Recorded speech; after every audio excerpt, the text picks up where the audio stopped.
So I had shared in my sermon this past week about making our resolutions, kind of modeling that after the Apostle Paul, who in 1 Corinthians 2:2 says, "For I resolved to know nothing while I was with you except Jesus Christ and Him crucified." Now, obviously that means that it doesn't mean that that's all Paul resolved to know, just like he completely emptied his mind.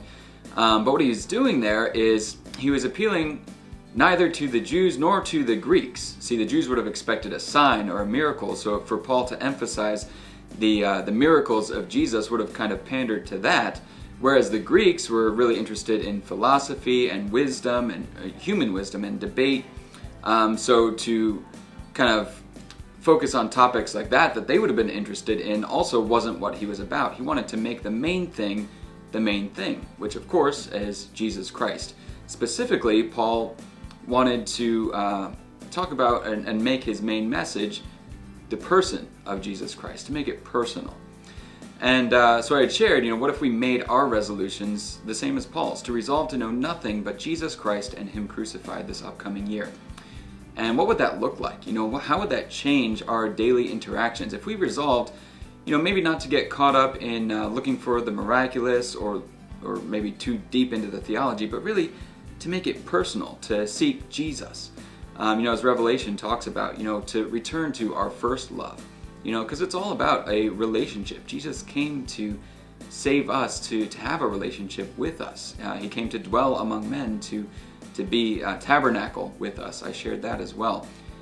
And what would, our relationship with Jesus, how could that change if that's what we really focused on this upcoming year? Maybe you're driving in your car. I do this all the time. You have conversations with them, and it's not like you're just out there talking to yourself or anything. It really is a conversation in the heart, and the more time you spend with Him, the easier that becomes. I've said before on Trinity Talk Live that God calls me kiddo. Just because that's how I imagine this conversation going, and that's really, I think, what He calls us to is.